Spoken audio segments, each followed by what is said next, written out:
And I'm back. Hi. What the hell? So, something weird. OBS is doing something weird. I think I'm going to have to try to remember to just close it. Hi, I'm September, also known as 9 of 12. This is part 2. I'm going to delete that mental video of this rhubarb cinnamon bread. Oh, it smells so good in here. It smells very cinnamony in my house. Um, I had to make a vanilla run. Yeah. Let's start browning our butter. I'm going to make a brown butter glaze to put on these beautiful loaves. I took them out. They're cooling. You're supposed to do this once they're totally cool, but it'll be fine. I mean, the worst that could happen is the glaze gets melty instead of a little line, which who cares? Anyway, I'm September, also known as 912, and I like to encourage people to cook, and I hope they learn to love it as much as I do. I like to find budget-friendly hacks and share them, stuff to do with ingredients for food pantries, and also, I don't know, just encourage you to try stuff. And if you made a mistake, don't think you can't cook, try again. It's not as hard as one imagines. Just get in there and do it. And hopefully you find it as gratifying as I do, because for me, it's ritual. I love feeding people. I this recipe is new to me. It's a rhubarb bread / cake, a bunch of cinnamon in it. I had to stop the stream and make a stupid vanilla run. I blame my son. He does most of the baking, and he left little bits in 2 different bottles, so I didn't realize it wasn't gonna be enough. Bummer. It's okay. It's handled now. Oh, there's a hair in there, which, did I get it? Yep. Let's put my hair up. We don't want any more hair in our food than we need. At least, I mean, at least I know it's mine, right? So happy to see you again if you came back. This is also new to me. I haven't done brown butter. Well, that's not true. I've done brown butter for, was doing low carb eating, doing brown butter and a fried egg, and like frying an egg and then browning butter and splashing some lemon juice in there and adding that was a good way to brighten up and get a lot of flavor out of your, small low carb, high protein meal. And, but I haven't done brown butter in baking. And although I love the flavor and the idea. So this recipe from Pioneer Woman had a brown butter glaze, which really drew me to when I was looking for just something to do with rhubarb. I might still do a strawberry rhubarb pie. I might do a crumble. Rhubarb's really good for that. But I'm kind of keen on this idea of a brown butter glaze to put on my quick bread. Okay, that's bubbling nicely. Once it starts getting foamy is when it's browning, and we'll have to be careful about stirring it and browning it without burning it. Man, these conduct heat like nobody's business. This bread, it's speckly. I didn't expect that. I'm not sure why it looks speckly. So I've got my powdered sugar we measured out earlier. We're going to brown butter and then pour that into there, pouring in everything except the little brown. It'll get, as the solids separate, which is how you brown butter. See, this foam comes up. The boiling is water being released. And then the solids brown, which gives a nice toasty flavor. You do want to be careful because you want it smelling good and toasty and yummy, but if you go too far, it will get burnt, and we don't want burnt.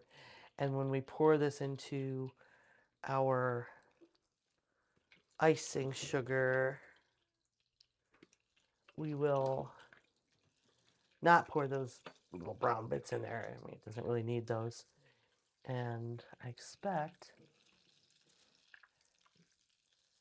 it's going to have a nice light brown color from that, as well as from some vanilla that's going to go in here.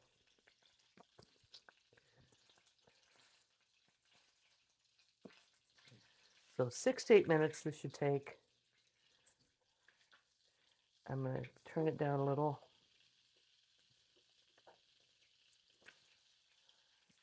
Keep a very close eye. I feel like it's going to take less than that amount of time. Woo! Let's not have it disappear on me though, right? It's already getting golden. Turn it down a bit. I'll get my sugar open, or my vanilla open.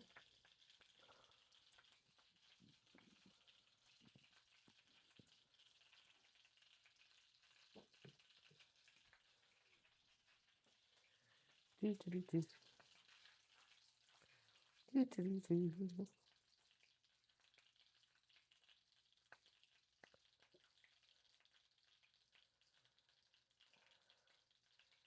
There we go. This is going really well. Nice and foamy. I'm glad I used this pan. She said use a saucepan. I don't think that's necessary.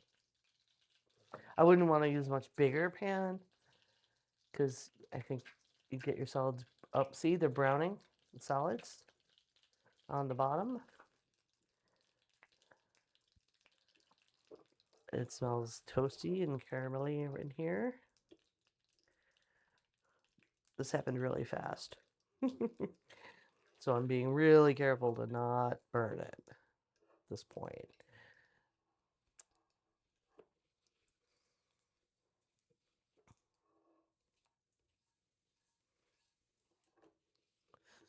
So I'm going to keep doing this.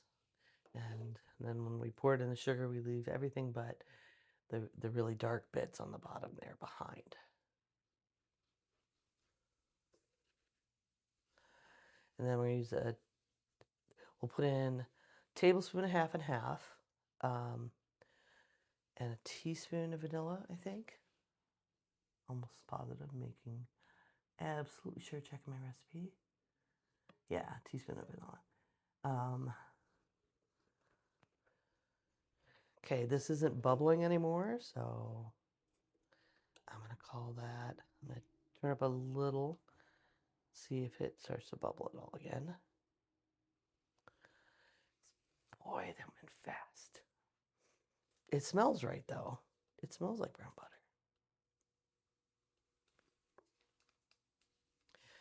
But yeah, we want to make sure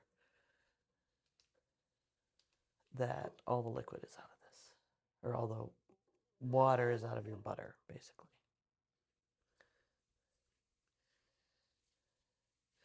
And the reason you do this after your loaves are out is because you want the glaze to still be warm. Yep, I'm shutting that off. I don't want that to get any blacker. Ooh, exciting. So, really careful. Can you see how the butter itself is brown? You can definitely see. I'll show you. See how dark it is? Melted butter would not give that color. And you see I do this, get all that in there without the black bits. I mean, if you get a few in there, fine, it's whatever, but see how it leaves that little bit of sludge we don't want. Cool. Okay, so I put all that in. Let's put a tablespoon of the half and half. A smidge more. Teaspoon of vanilla. I got a teaspoon out, I thought. All right, what's this? This is a half a teaspoon. Two of these. All righty. Mix this up and we're going to have a beautiful brown butter glaze to drizzle over these loaves. This is one of those things like with when you're making a frosting or a glaze, we want this pourable. Like this would be pipeable, I guess.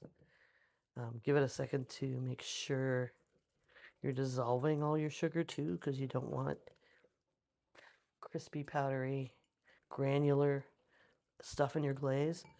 And then add a little more of whatever your liquid is until you get the consistency you want.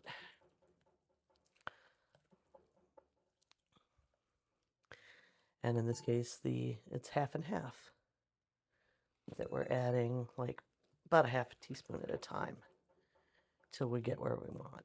I could spread this on too, and that would be fine, but I kind of want to get it to a nice pour.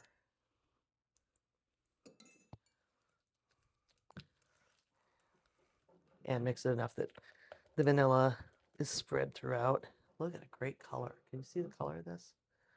Okay, it's dribbling now.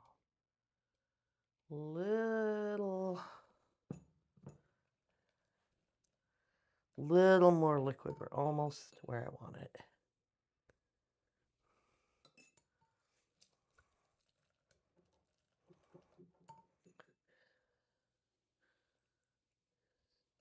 And if you screw up and you go too far and it's too liquidy, just throw a little more powdered sugar in. It's going to be fine.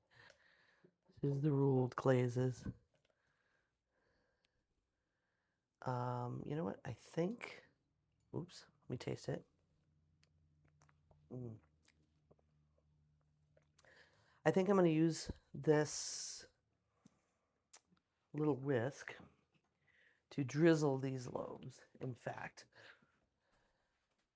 if I had put it in a measuring cup, I would have been in a better position to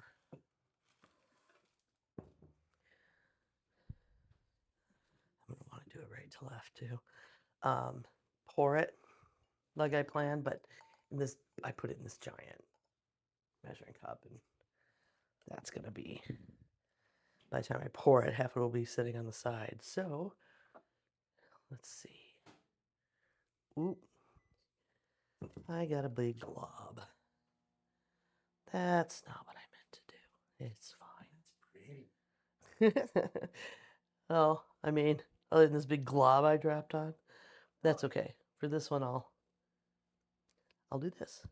Look at that. Yeah. Is that the rhubarb one? Yeah. Dude, you should try it at least. It's like chunks of rhubarb texture baked in. Well, until I cut into it, I won't know how much it disintegrated. It may not have chunks at all. Still gonna have zones. Zones. I don't know why it would freak you out. Brain, stupid, freaks out about stupid things. Yeah, I know.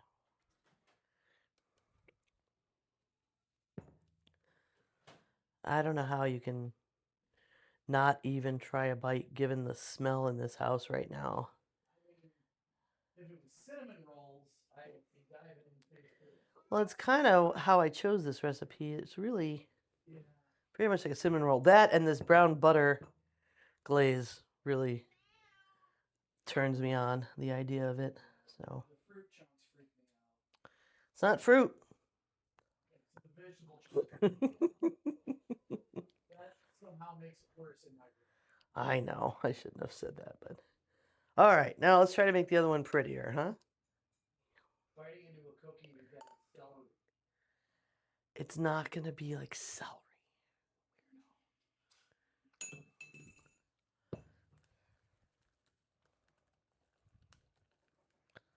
Stinker.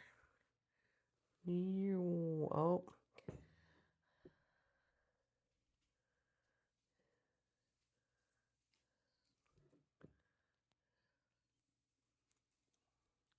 There we go. Start drizzling it.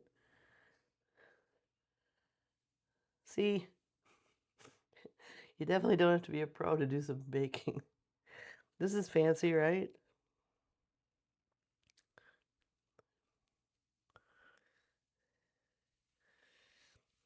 Comes in here and it smells so good, and then he's just like, ew. But shit, it's got rhubarb. As much as it smells like it's something I want to eat. The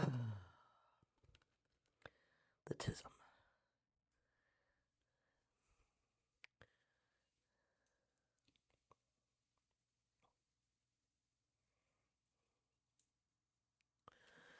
All right, well, none of these are going to be as pretty as I was kind of hoping, but that's fine.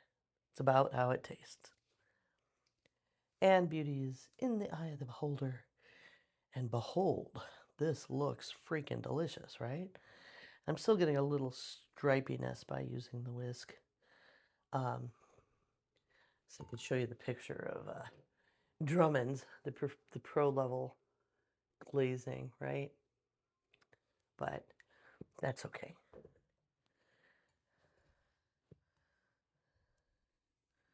I'm just gonna, I don't want to waste it either. This looks delicious, and I feel like it should all get used. So let's go ahead and do a full-on giant frosty glaze. And these are cooled enough. It said wait till they're totally cooled. They're definitely cooled enough. It's not like melting this glaze back into a liquid or anything. And I only gave it had 10 minutes cooling in the pan, and then another, maybe 10 while I got everything together and made this glaze. Which I have to taste. Baby. Holy crap. Okay. Even if I never make this rhubarb bread again, I would put this brown butter glaze on cinnamon rolls. Oh, it'd be like an upgrade to your cinnamon rolls. I tend to do cream cheese frosting on those because I really favor cream cheese frosting. As came up with the beet cake situation, but this would be an amazing add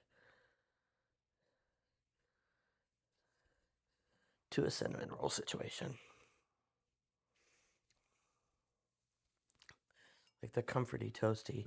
And this is why you want to do it while the glaze is still warm. See, if you mess with it too much past when it's cooled off, it starts to look janky.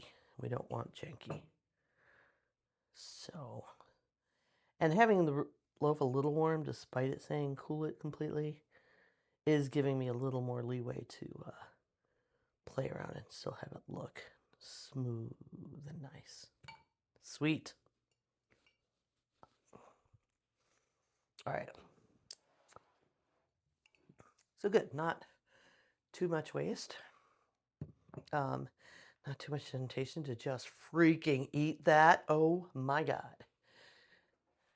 That's going to happen. That's going to be a bowl licking situation for somebody. Rob won't eat the loaf because rhubarb, but I bet he's going to love that glaze. Icing, frosting. I don't know. What does she call it in the recipe? Okay, I'm going to go grab a cutting board and cut a piece of this. Woo! Yummy! And then I should get a picture of it. Should get a picture on the board. Probably. It's better looking than the rack.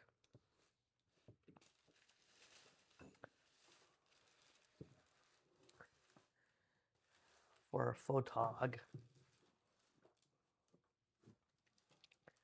Baby, baby.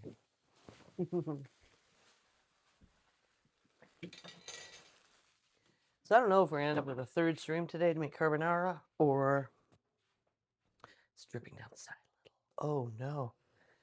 Whatever shall we do? I feel like this one looks the tiniest bit prettier. I don't know. I think it's just a looks preference. get a picture. Let's get a well-lit picture. It's really stormy and rainy here today, so I'm having to rely a little on my overhead light. Ooh, no, I don't need to zoom in. No, I don't want portrait. It's photo. Can we just photo? Photo. This is casting shadows. I don't want it to cast shadows. There we go. It's a good natural.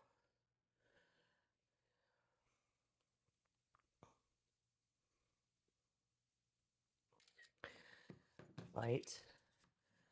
And let's cut a piece. I don't know how I'm going to wrap this to take to anybody. I'll worry about that later. Right now, I'm just going to, I think that one's prettier. That would be the gifty one.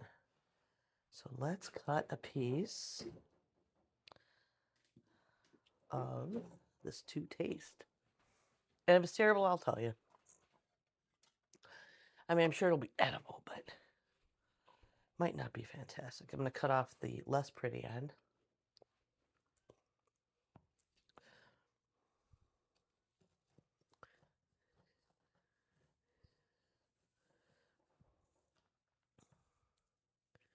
Oh, I see a little chunk. Yeah, the rhubarb's held up. I thought it might, like, to an extent, because rhubarb is very fibrous.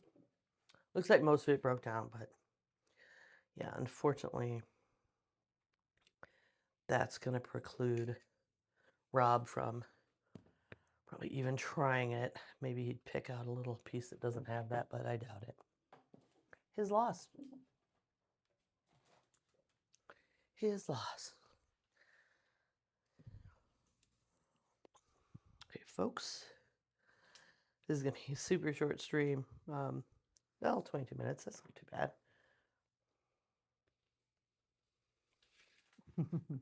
All right. Lay off the glaze, September. This is the end piece. It's got a good crumb. Nice and moist in there.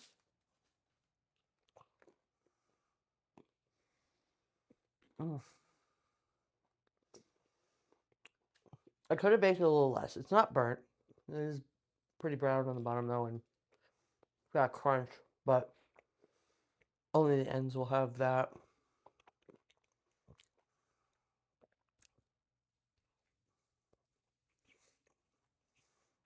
Very cinnamony.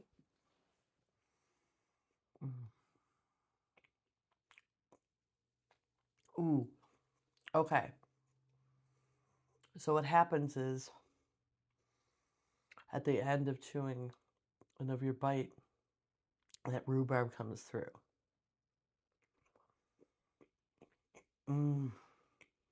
It's a cinnamon bread. That brown butter makes everything better. But the rhubarb gives this little pop. The picture in the original recipe site has a lot of, I don't know if you can see, like, this little piece of rhubarb in there, a couple pieces. Hers shows a lot. She probably started from fresh. I started from frozen, so it did disintegrate more. Than if I had gone from raw. But it definitely works. The rhubarb gives a really nice, interesting little bit of tartness that I would find this too sweet for my personal taste. Rhubarb, see it in there? Without that tartness, I would find it too sweet for me.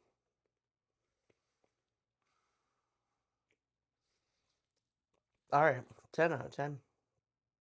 9 out of 10. I'd cook it a little bit less. But I'll definitely make it again. Oh, I definitely highly recommend. I will link the recipe in my Discord in the recipes channel. Mm. I'm gonna hold on this a little bit and go pour a cup of coffee to finish it. Um, Thank you for joining me. Thank you for your patience with my bullshit vanilla run. I'm gonna raid Eat at Dad's. He's doing a banana bread today, um, some recipe development, maybe dinner, and a zucchini salad. So let's do that raid. Love you all. Thanks for being here, and I look forward to cooking with you soon.